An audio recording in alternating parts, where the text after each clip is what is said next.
The Lorax by Dr. Seuss. Check it out. At the far end of town where the grickle grass grows, and the wind smells slow and sour when it blows, and no birds ever sing excepting old crows, is the street of the lifted Lorax. Look at that. Isn't that crazy? And deep in the grickle grass, some people say, if you look deep enough, you can still see today where the Lorax once stood, just as long as before somebody lifted the Lorax away. What was the Lorax, and why was it there? And why was it lifted and taken somewhere? From the far end of town where the grickle grass grows, the old Onceler still lives there. Ask him. He knows. It's the Onceler's house right there. And then that's that little boy. I'm not too sure what he's up to. Up to no good, I'm sure. You won't see the Onceler. Don't knock at his door. He stays in his lurkum on top of his store. He lurks in his lurkum, cold under the roof, where he makes his own clothes out of muffered moof. And on special dank midnights in August he peeks out of the shutters, and sometimes he speaks and tells how the Lorax was lifted away. He'll tell you, perhaps, if you're willing to pay. Look at him. See him up there? On the end of the rope, he lets down a tin pail, and you have to toss in 15 cents and a nail, and the shell of a great-great-great-grandfather's snail. Okay. Small price to pay for salvation. Then he pulls up the pail, makes a most careful count, don't want to get gypped now, to see if you've paid him the proper amount. Then he hides what you paid him away in his snub, his secret strange hole, in his grovulous glove. Then he grunts, I will call you by whisper my phone, for the secrets I tell you are for your ears alone. There's his special hole right there. Slup. Down slups the whisper-ma-phone to your ear, and the old Onceler's whispers are not very clear, since they have to come down through a snurgly hose, and he sounds as if he had smallish bees up his nose. Now I'll tell you, he says, with his teeth sounding gray, how the Lorax got lifted and taken away. It all started way back, such a long time back. There's that long hose he's got to talk to y'all through. Way back in the days when the grass was still green, and the pond was still wet, and the clouds were still clean, and the song of the swomy swans rang out in space. One morning I came to this glorious place, and I first saw the trees, the truffula trees, the bright-colored tufts of the truffula trees, mile after mile in the fresh morning breeze. Look at the truffula trees. You see how soft they look? And under the trees I saw brown barbaloots frisking about in their barbaloot suits as they played in the shade and ate truffula fruits. I've always wanted to try a truffula fruit. They sound delicious. From the ripulous pond came the comfortable sound of the humming fish humming while splashing around. Look at them splashing, dude. They're having a great time. Look at that one. But those trees, those truffula trees. All my life I'd been searching for trees such as these. The touch of their tufts was much softer than silk, and they had the sweet smell of fresh butterfly milk. I felt a great leaping of joy in my heart. I just knew what I'd do. I unloaded my cart. Look at him.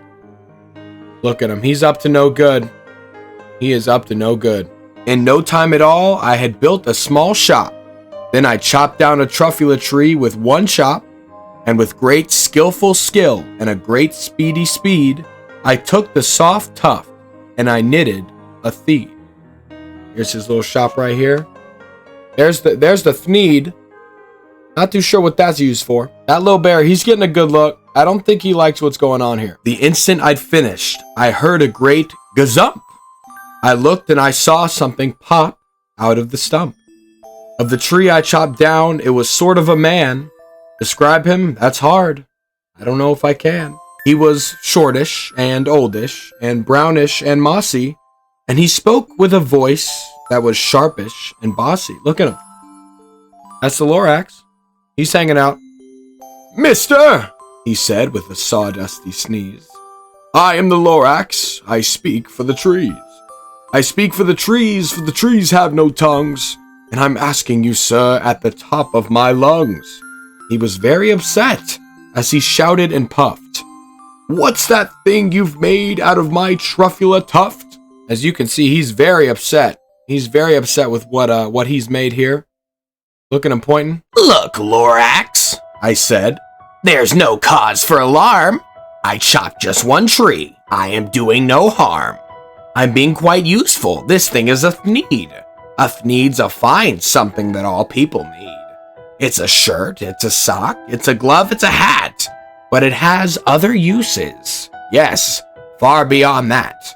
You can use it for carpets, for pillows, for sheets, or curtains, or covers for bicycle seats.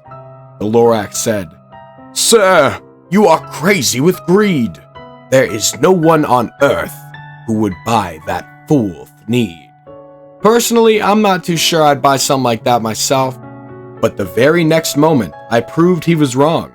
For just at that moment, a chap came along, and he thought that the thneed I had knitted was great. He happily bought it for $398. $398? I laughed at the Lorax. You stupid poor guy. You never can tell what some people will buy. Look at him running away with it. He's gonna take it home, do something weird to it. I repeat, cried the Lorax. I speak for the trees. I'm busy, I told him. Shut up, if you please. I rushed across the room and in no time at all built a radio phone. I put in a quick call. I called all my brothers and uncles and aunts. I said, listen here, here's a wonderful chance for the whole Onceler family to get mighty rich. Get over here fast. Take the road to North Nitch. Turn left at Weehawken. Sharp right at South Stitch. He's making some calls. He's definitely making some calls. And the Lorax doesn't seem to be too happy. And in no time at all, in the factory I built, the whole Onceler family was working full tilt. We were all knitting thneeds, just as busy as bees, to the sound of the chopping of truffula trees. Look at that. Look at all the trees they're chopping down. The birdies ain't gonna have no place to live. Then, oh baby, oh, how my business did grow. Now chopping one tree at a time was too slow. So I quickly invented my super axe hacker, which whacked off 4 truffula trees at one smacker. We were making thneeds 4 times as fast as before, and that Lorax, he didn't show up anymore. 4 trees in one swoop. I mean, this guy's a madman, dude. He's a pure madman. But the next week he knocked on my new office door. He snapped, I'm the Lorax who speaks for the trees, but I'm also in charge of the brown barbaloots who played in the shade in their barbaloot suits and happily lived eating truffula fruits. Now, thanks to your hacking my trees to the ground, there's not enough truffula fruits to go round, and my poor barbaloots are getting the crummies because they have gas and no food in their tummies. Look at him. He's angry about it. They got the factory in the back. And look at the poor little bears. Someone needs to get these boys a truffula fruit. They loved living here, but I can't let them stay. They'll have to find food, and I hope that they may. Good luck, boys, he cried, and he sent them away. I, the Onceler, felt sad as I watched them all go. But business is business, and business must grow, regardless of crummies and tummies, you know. Look at them all. They have to go away from their forever home, find a new place because they got no more truffula fruits. I mean, look at him, dude. He's got to get carried. I meant no harm. I most truly did not. But I had to grow bigger, so bigger I got. I biggered my factory. I biggered my roads. I biggered my wagons. I biggered the loads. Of the thneeds I shipped out, I was shipping them forth to the south, to the east, to the west, to the north. I went right on biggering, selling more thneeds, and I biggered my money, which everyone needs. Look at that factory, putting all that smoke up in the sky. Goodness gracious. I mean, he is up to truly no good. Then again, he came back. I was fixing some pipes when that old nuisance Lorax came back with more gripes. I am the Lorax! He coughed and he whiffed. He sneezed and he snuffled. He snargled. He sniffed. Onceler, he cried with a crufulous croak. Onceler, you're making such smogulous smoke. My poor swami swans, why they can't sing a note. No one can sing who has smog in his throat. Look at them, no singing for them. They got all this smugulous smog in their throats. This is, goodness gracious. Onceler, what are you up to, man? What are you doing? And so, said the Lorax, please, pardon my cough. They cannot live here, so I'm sending them off. Where will they go? I don't hopefully know. They may have to fly for a month or a year to escape from the smog you've smogged up around here. They've got to hit the road, man. They got smogulous smoke all up in their throat. Nah. What's more, snapped the Lorax. His dander was up. Let me say a few words about Gluppity Glup. Your machinery chugs on, day and night without stop, making Gluppity Glup also sloppity slop. And what do you do with this leftover goo? I'll show you, you dirty old Onceler man, you. Look at all that Gluppity Glup and Sloppity Slop. Dude, this man has to be stopped. You're glumping the pond where the humming fish hummed. No more can they hum, for their gills are all gummed. So I'm sending them off. Oh, their future is dreary. They'll walk on their fins and get woefully weary, in search of some water that isn't so smeary. I hear things are just as bad up in Lake Erie. Thank goodness he taught the fish to walk.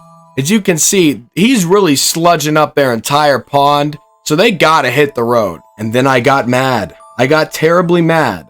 I yelled at the Lorax. Now listen here, Dad. All you do is yip yap and say bad, bad, bad, bad.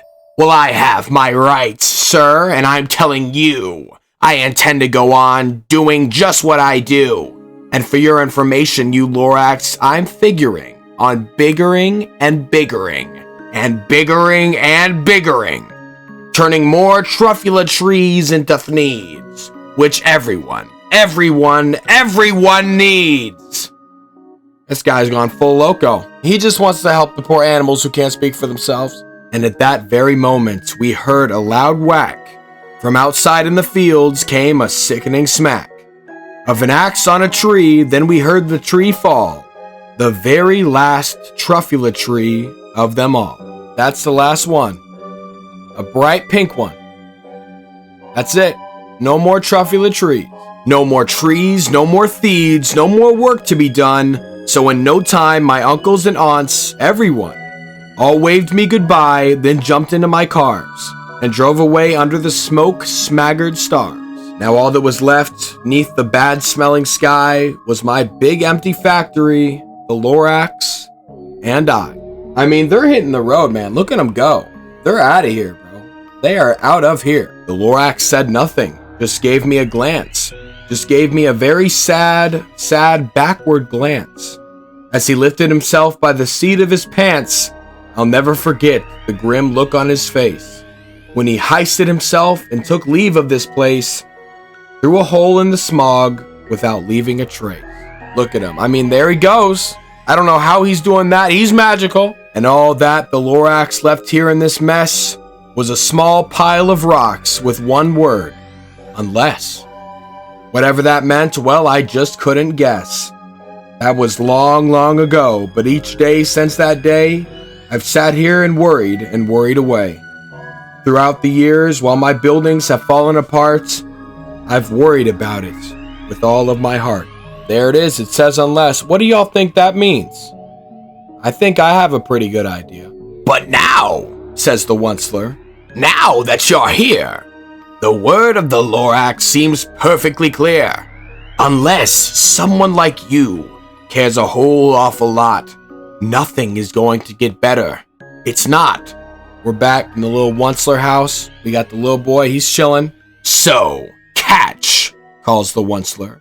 He lets something fall. It's a truffula seed. It's the last one of all. You're in charge of the last of the truffula seeds. And the truffula seeds are what everyone needs. Plant a new truffula. Treat it with care. Give it clean water and feed it fresh air. Grow a forest. Protect it from axes that hack. then the Lorax and all of his friends may come back. Look at that. He threw him the last trophyless seed. Let's hope he can put it to good use. And that, my dear friends, was the Lorax. Well, guys, I hope you enjoyed this totally normal episode of Zach Beal TV. Definitely not a little April Fool's joke. But anyway, I put a link down in the description to some wildlife conservation charities I'm going to be donating. If you guys want to go through and donate as well, I'm sure the animals would appreciate it. But anyway, boys, I hope you guys enjoyed that. I hope you guys are having an amazing April 1st so far. Hey, remember, if you guys are going to pull a little April Fool's prank, make sure you don't hurt anybody. Make sure it's just all in good fun. Because I don't want to see any of y'all getting hurt. Anyway, streaming tonight. I hope to see you there for that. Might pull a little bit of a prank on stream as well. Guess you'll have to come through and find out. Anyway, remember, you can do anything you put your minds to. I believe in you. I love you guys so much, and I'll see you tonight at the live stream or tomorrow with another video. Peace.